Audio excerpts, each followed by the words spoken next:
Salut tout le monde, j'espère que vous allez bien. On est très heureux de vous retrouver dans cette nouvelle vidéo. Donc ça y est, on est au Laos. On a pris la route hier depuis Siem Reap, donc au Cambodge, pour arriver ici dans la province de Pak Se, au sud du Laos, qui est notre premier point de chute dans ce pays. Et le Laos, ça va être encore plus rush, on va dire, parce qu'on pourra seulement passer une dizaine de jours ici. Pour votre séjour à Pak Se, l'activité principale, on va dire, à faire, c'est ce qu'on appelle le plateau des bols au vent. Ce que je vous conseille de faire, c'est de louer un scooter. Donc on en a eu pour à peu près 12 $ par jour. Donc on l'a pris sur 2 jours. Et en prenant le scooter, vous pourrez aller à l'est de Pak Se, où justement il y a toute une grande boucle à faire pour passer par des coins vraiment très nature. Et en l'occurrence pas mal de cascades. En tout cas là déjà on s'est arrêté à la première cascade, qui est la cascade de Tam Champi, et il est 10h10 et il n'y a vraiment personne, donc c'est vraiment très chouette. Et en plus on peut se baigner, donc ça va faire du bien. Le plateau des bols au vent se trouve dans la province de Champasak, au sud du Laos. À une altitude moyenne de 1000 mètres, il est célèbre pour ses paysages encore très sauvages, avec entre autres des chutes d'eau spectaculaires. Et vous avez sûrement commencé à remarquer qu'on est fasciné par les cascades.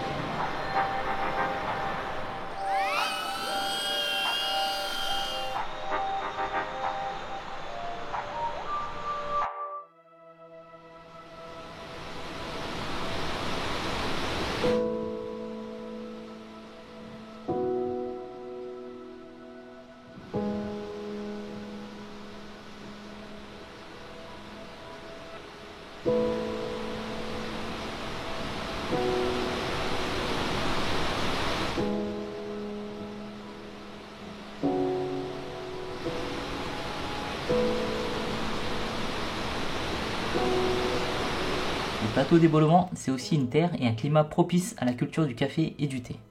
Alors petite pause café dans les villages de la famille de Somphone avant d'attaquer notre seconde cascade de la région. On a profité à fond de ce moment et on a un petit peu oublié de filmer. Je suis vraiment désolé, je n'ai pas encore ce réflexe systématique.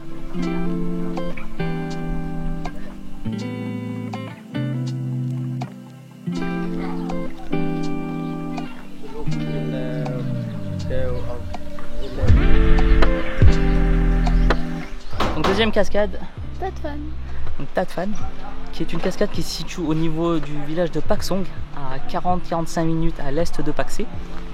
Donc c'est très facilement accessible, puisqu'une fois arrivé à Pak Song, vous allez prendre un petit chemin de terre pour quelques minutes en scooter, et puis vous allez arriver au niveau du parking du resort qui a été construit ici.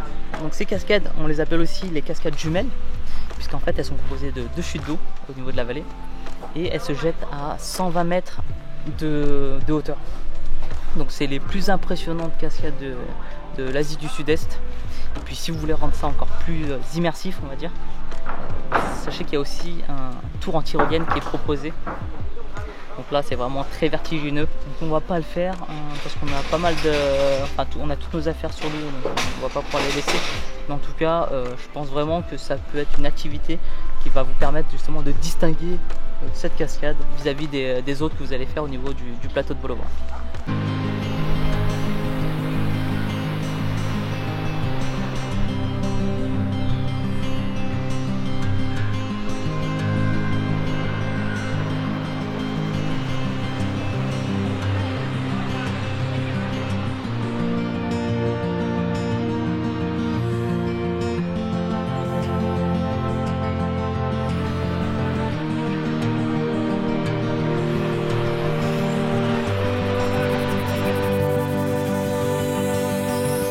Voilà, là on a une petite faim, donc on s'est arrêté sur un petit stand au bord de la route entre 2 cascades. L'avantage aussi ici, c'est qu'il y a plein de stands au bord de la route, donc dès qu'il y a une petite faim, vous pouvez vous arrêter et manger.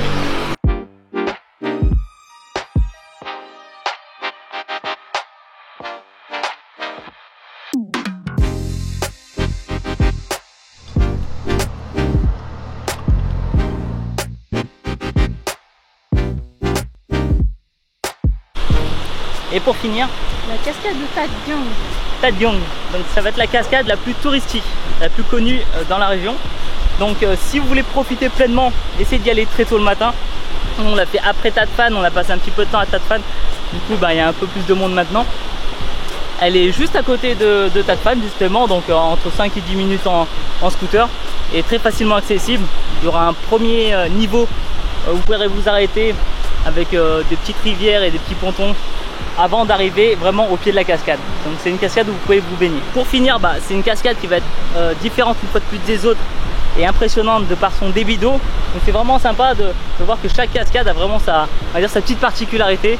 Ça permet aussi de ne pas en avoir trop plein la tête à force de visiter le plateau de Bolovan.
Voilà, on a quitté Pak-se, on a passé 2 jours à explorer le plateau de Bolovan, donc les cascades que vous avez pu voir, et la visite aussi d'un petit village vraiment très chouette. On a vraiment kiffé le moment, donc on n'a pas fait plus de vidéos que ça.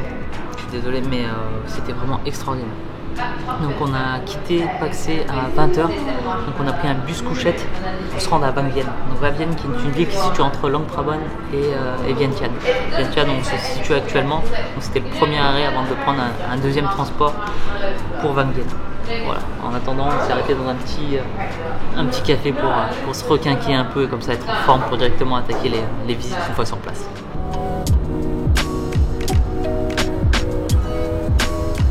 Vang Vieng, c'est une ville qui a été construite en 1353 et qui a longtemps servi de ville-étape entre la capitale Vientiane et Luang Prabang. Durant la guerre, elle a aussi servi de base militaire reculée avant vraiment de connaître un essor touristique dans les années 90. Malheureusement, ça devient vite un tourisme de tous les excès, avec notamment des drames liés à l'alcool et la drogue. Aujourd'hui, grâce aux mesures prises par le gouvernement, elle essaie de se défaire petit à petit de cette image pour redevenir une destination de découverte à travers les paysages qu'elle propose. À Vang Vieng, n'hésitez pas à vous perdre dans les campagnes aux alentours. Nous, on a pris le scooter pour rouler en direction des paysages karstiques au nord et s'aventurer dans les cultures. L'occasion de rencontrer des locaux adorables et partager un moment privilégié dans ce cadre magnifique.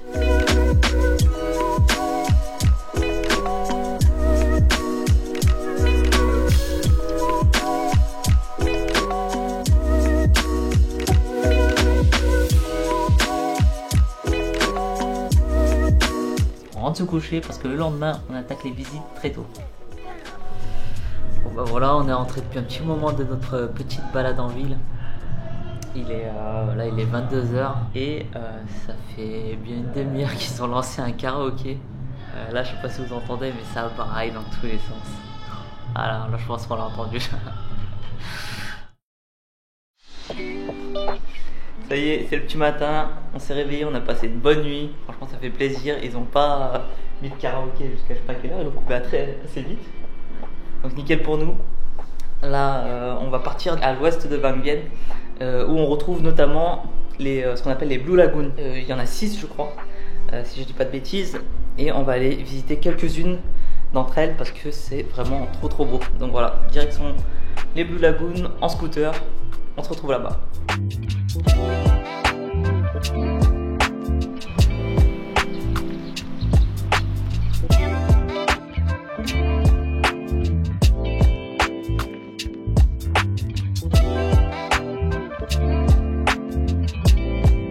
Premier lagon de la journée, et le lagon numéro 1 qui est le plus touristique. Donc on vous conseille de le faire très tôt le matin pour justement éviter l'afflux de personnes. Et nous pour le coup on est arrivé et on a décidé de monter directement à une grotte qui se trouve à ce lagon numéro 1 qui est la grotte de Tampukam. Pour ça vous empruntez un chemin avec des grosses marches. Faites très attention, équipez-vous bien en termes de chaussures etc. parce que c'est vraiment des très grosses marches.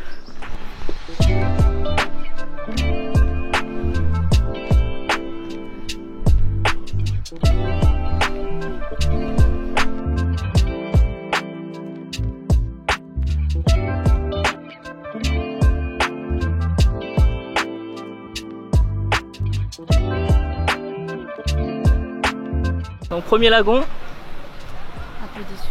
sentiment partagé dans le sens où on s'attendait à voir un coin encore très nature, mais malheureusement il y a des petits stands qui ont poussé dans tous les sens, donc avec forcément l'arrivée du tourisme. Néanmoins ça reste un coin qui est quand même très propre, je veux dire au niveau de l'eau on n'a pas vu beaucoup de déchets, donc ça c'est un point positif parce qu'il y a eu des endroits qu'on a fait, c'était pas aussi propre. Et ce qu'on vous disait tout à l'heure, c'est que le Blue Lagoon 1, c'est là où vous aurez le plus de monde. Donc on va aller se rendre tout de suite au Blue Lagoon 3, et en espérant qu'il y ait un peu moins cet aspect un peu business quoi.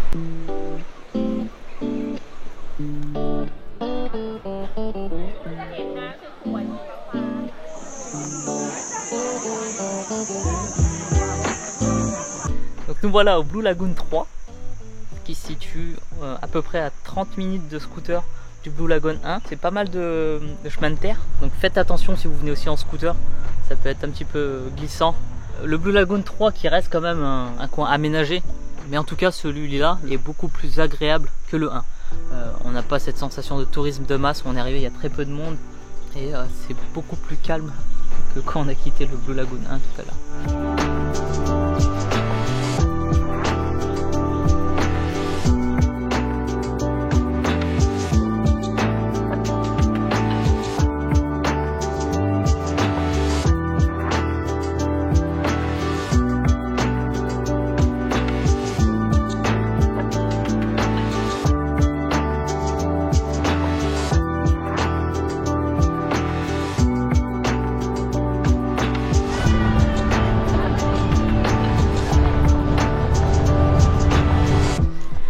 Bon, après avoir bien profité de cette journée au Blue Lagoon 3, on s'est rendu là à Fagnern.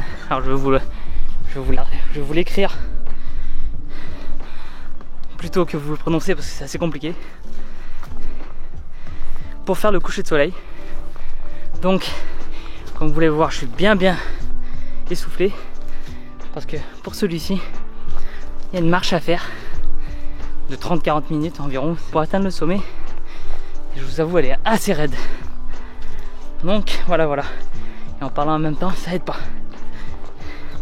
Donc ce spot, il nous a été conseillé par un couple qu'on a rencontré sur le chemin et qui est beaucoup moins touristique que Namzai, qui est vraiment le spot à Vang Vieng pour faire le coucher de soleil. Vous allez retrouver cette image sur les réseaux sociaux. Et tous les soirs, au coucher de soleil, c'est bondé de monde. Donc on a voulu éviter ça. C'est pour ça qu'on s'est rendu à ce viewpoint là. Et on espère vraiment avoir de belles couleurs ce soir. Et pour l'instant, il faut atteindre le sommet.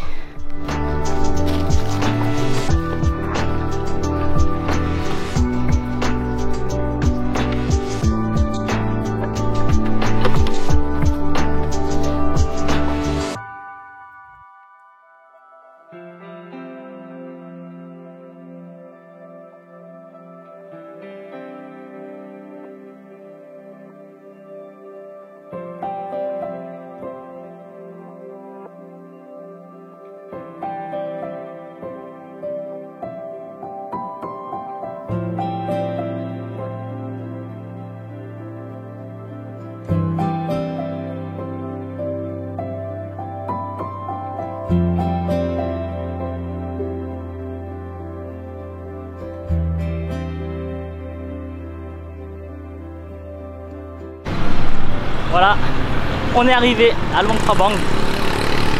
Par contre, il va falloir être un petit peu patient pour voir les spots qu'il y a à visiter ici, puisque c'est la fin de cette vidéo.